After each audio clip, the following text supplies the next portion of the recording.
Hi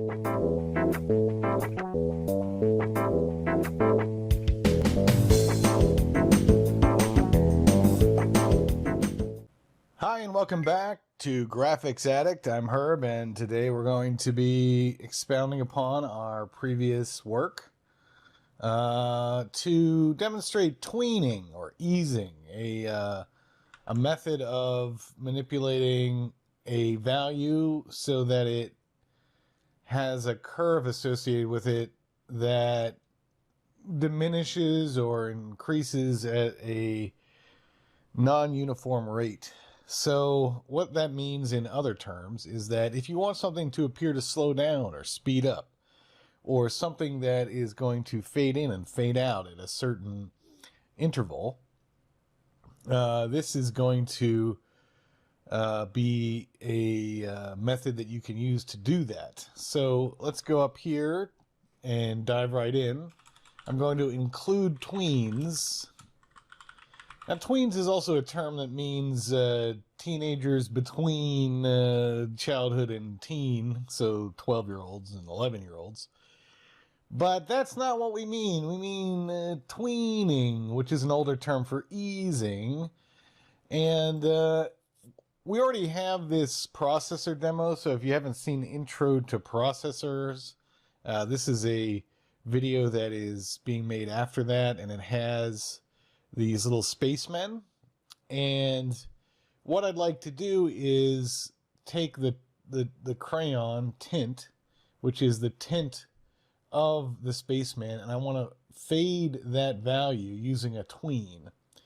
So firstly, let's go into tweens and see what's there. And you'll see that there's basically a couple of features. One is a list of tweens. This is a global singleton. And Tweens is the library that holds all of the tween individual waveforms. And then at the bottom, there's a procedural image derived class that converts many of the tweens into a texture. And this is automatically called on startup. And then it saves that texture and loads it into the GPU. So that if you make a modification to tweens, if you add a new tween or a new waveform, it will create a texture. And the reason why it creates this texture is because while the waveforms are done on the CPU, sometimes it's useful to have a texture that has a lookup for that value. One caveat to the tweens to texture is that on the CPU you can have a value that goes negative, but when it goes negative, it's actually capped to 0 when you convert it to a texture, because textures are really only values between 0 and 255 for a grayscale image, and all we need is grayscale to do tweening. I'm going to bring up a little painting program to demonstrate what I mean by some of these waveforms. And let me see if I can find a good one online. Okay, so this is a version of Microsoft Windows Paint for JavaScript. Interesting. All right, so I'm just going to use, well, I can use this curve tool. That would help, but let me make it a little thicker, and we'll make it a color other than black. All right, so let's say that you have this. The value here being 0 and the value here being 1. That ratio is a decimal, so these are fractions of a decimal. Right here you have 0.5. Here you have 0.0 and 1.0, and this is a linear transition. And you can simulate a linear transition without having to use a waveform. For instance, in the case of the processor, you could use the expired over duration ratio to go from 0 to 1. And there's other ways, and you could also use a sine function. So let me see if I can undo here. Oh, I can't undo. Oh, wait.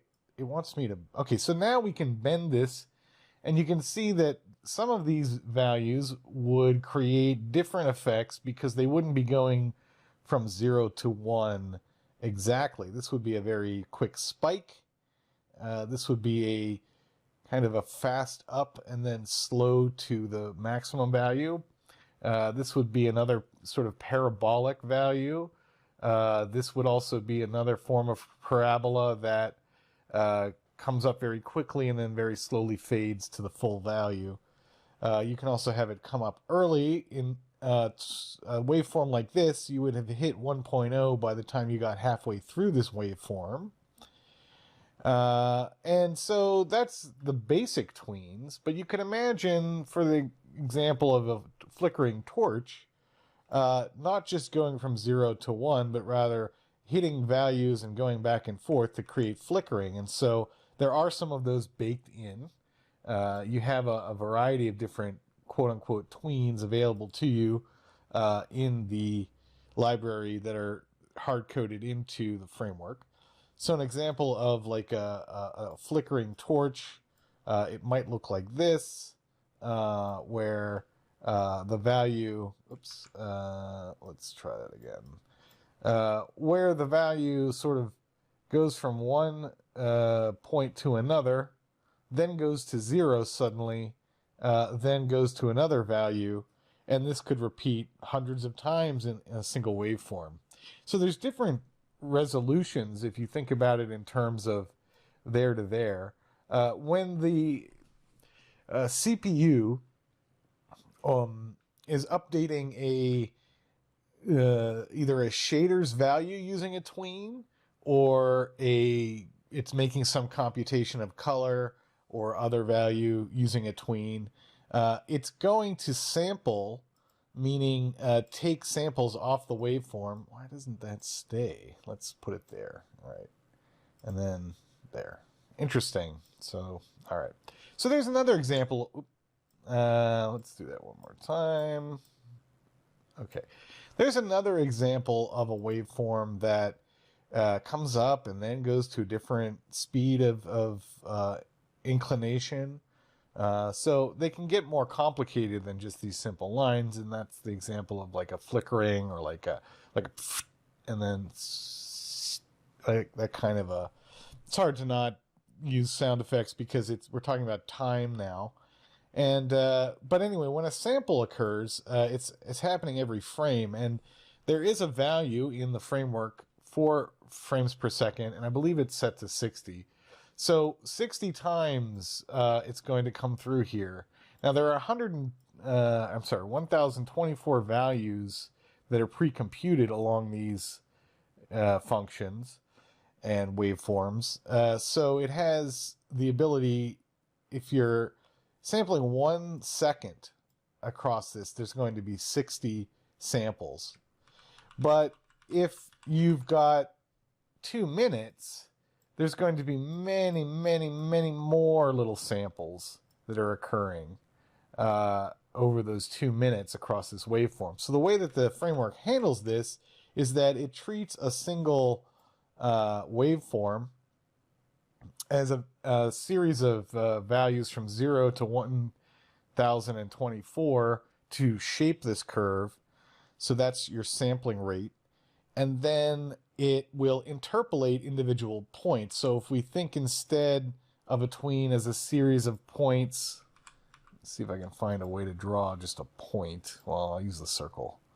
All right, so let's say we have these points that are describing our curve, and it will then take a line and go like this to connect the dots, so that the values are interpolated. So if I were to take a sample at, say, this moment, you wouldn't get this value or this value.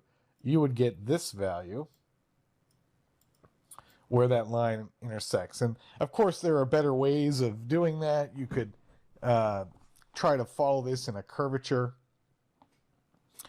But we also want to be mindful of how much computation is occurring when we do sample a tween. So this is fine for almost everything. If you have a desire, you can always sample the point and then find its nearest neighbors, or figure out where on the tween it's getting that value, and then do a curve that you want to do based on maybe the values. So if we pick this value, all right, we could take this value and create a curve between those 2 points. So like that. And then we could calculate that using the curves 2D function so that we can have a little smoother of a value. But we've delved deep into this, but essentially that's what's happening when we use an easing or a tween. So again, Tweens is a library, so there's actually Tween. And actually, if I do toggle header code file, you'll see that in here we're setting up the Tweens by creating these arrays and then converting these arrays into Tweens. And it gives you kind of like a little drawing of what to expect. So here we go from 0 to 1 and then back to 0 and then up in a second bump to about half the value, which creates kind of a blink bright, blink less bright, blink bright, blink less bright if done in a loop. And there are a lot of them that I've provided. And then I've also used the sine and cosine. So these are all, and then I've reversed them. So you can reverse them. Now, if it says, so these are all of the names of tweens that you can pick from when you're picking an easing. And looking at this file, you can just kind of skim through it and see just the names so that you can use them within your game. There's also a pre-baked fast GUI object that will pre-pick the tweens for you. And I think there's also a processor UI element that will draw the tweens. Both of those are available to you if you wanted to browse the library in a visual way. But so down here we have non-humanized. So the humanized ones I drew. I made a tool in processing, the original processing sketchpad. If you're not familiar with processing, go to processing.org and you can find a great introduction to how to program. And then you could come and use this framework after you've gotten good at processing, because this does it while in a different way. There are some familiarities and similar design choices that are done in the Lost Astronaut game creation framework. So, but in processing, you can create quick little tools. And so I created a quick little tool that would output curves, and I could set points, or I could draw every point, and then it would generate an array in C. And then I could use that array as input to create tweens. And so all the humanized ones I've drawn. Then down here we have all the reversals. So the first one is called humanized in out. Oh, yeah, but they are written out in versus in out. Okay. So anyway, generally they have the term reversed in them, but it would be out and in would be reversed. Okay, I see what I did. So so we have, like, you know, this idea of in, meaning this is a term from envelopes. So the term is an envelope. And in envelope, out envelope, meaning that it comes in and then goes out. But these are drawn by hand, and there's flickering, and one that is sort of like a gap. If you've ever heard a sound effect that's a gap, up, down, up, down, up, down, up, down, at a regular rate. And then there's a saw wave pattern, a sustained peak, so it's going to fade in fairly quickly and then stay at 1 and then come down. Ridged, meaning that it sort of like is like a landscape, you would imagine, in the distance. It sort of follows that. Ridge triples, meaning that it follows the same ridge pattern, but it has little bumps on it, you know, that create a pattern.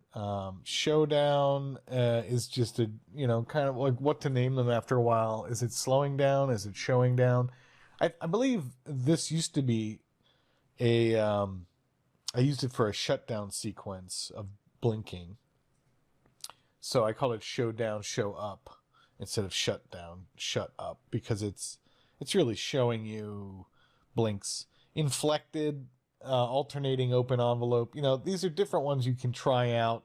Some of them are better over a longer period of time. For instance, the flickered, if you stretched it out to say 10 seconds, you would see the flickering. Whereas if you made it just 1 second, it would be kind of sporadic and very quick, and you wouldn't be able to see all of the little nuances in there. And same for some of the other humanized ones. They have little mini waveforms kind of packed into them in different places.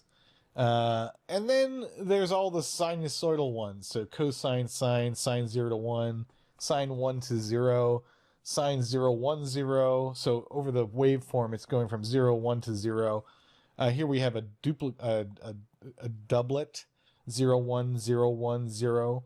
And you can loop them so that they're back to back. So it would be like 0, 1, 0, 1, 0, 1, 0, or it would be 0, 1, 0, 1, in different ways. Cosine normalized -1 to 0. So we've pushed up the value to 0 to 1, whereas a cosine does go negative. An arccosine, a tangent, and an arctangent, just to create some different effects. All right, so let's go ahead and implement tweening on an object. So this is the Intro to Processors source code, and we have this spaceman, and we're going to change the way that the tint of the spaceman is modified. It's going to fade in and out based on the value in the tween waveform. I'm also going to make a few changes to my first window. In this particular version, I have it playing some music, which I'm going to stop. I'm also going to modify the mouse click so that I can click and drag again. In the space, first of all, we're going to include tweens.h, and now we have access to the global singleton tweens, which allows us to select from the library. So first thing we want to do is create a temporary variable called tintlerpt, which is the modified version of the tint that we've selected up here in setup. Now we're going to create a zeroed pointer or a nulled pointer for tween, and we're going to select a tween randomly. When we use the random not one method to get back any random one, we're saying any of them except the one that is set to 1, because there is a tween called ONE that is set only to 1, and this is like useful for modifying the value and then setting it to 1, so always on. Now processor itself has some variables defined in it that we can use. One of them is called expired, and expired allows you to keep track of how much time is expired. And then there's duration, and we're going to set the duration to a random value. Here we're going to increase expired during the between clause by the element of frame time, D, which is the double version. So 1.0 over 60, or 1/60th, because it's 60 frames per second. Here I'm going to make it loop by checking to see if duration is greater than expired and then setting it to 0. However, this does throw away a small remainder of time. So instead, we'll do a while expired is greater than duration, expired minus equals duration. And what that's going to allow is that little extra smidge of time is going to be retained. Up here, we're going to add the value 0.1 to duration, just to make sure the duration is not ever 0. So that would be your minimum time. And we've got a duration that's random between 0.1 and 30.1. Down here in the render clause, we're going to have to use the tintlerpt value, and we're going to use not scale by alpha, but rather we're going to first set it to the value of tint, every frame. Then we're going to use the multiply function to multiply by the ratio of expired over duration, but not just the ratio. So let me get back to that in 1 second. I'm going to turn off the audio. Here I am turning down the gain on the sound effect. Now I'm going to use this different method to check for mouse down. And finally, I'm going to go back up here and I'm going to actually use the tween. I didn't use the tween yet. So tween, arrow, tween D, and then pass this double value. And that will do the lookup in the tween to get the value of the waveform from 0 to 1 in this equation. So this will create a whole bunch of guys that are blinking and fading and at different rates as well. So let's go ahead and hit play and see what this looks like.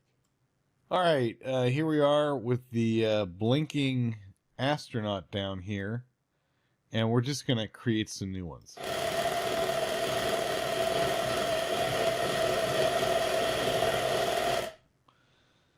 So you can see that they're all sort of blinking and moving around at different rates, and some of them are fading very linearly, whereas others are fading with a more discernible speed.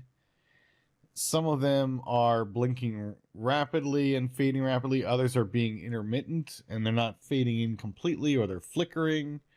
So this is demonstrating all the different effects. I'll just keep doing this.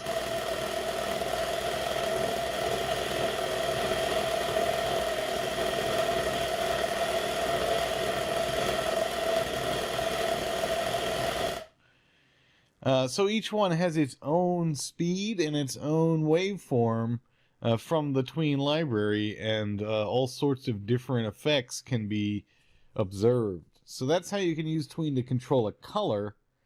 You can also use Tweens to control other effects such as time and, movement and over time. You can control the size of the object using the Tween. And you can use a tween either in a looped form like we're doing here, or a one-off form. There's also a class called compound waveform that allows you to combine multiple tweens and then look up a value among multiple waveforms. So that can be useful for creating even more complex adjustments to color or position in space. One last little bonus bit of material. At the bottom here, in the Tweens file, it says tween to texture procedural image.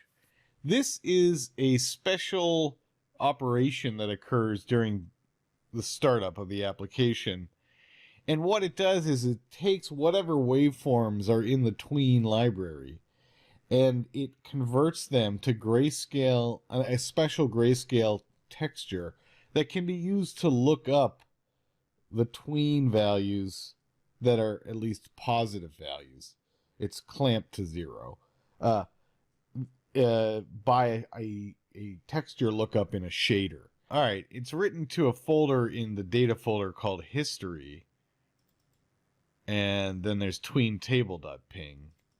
And if you open that up, you'll see it looks kind of like this.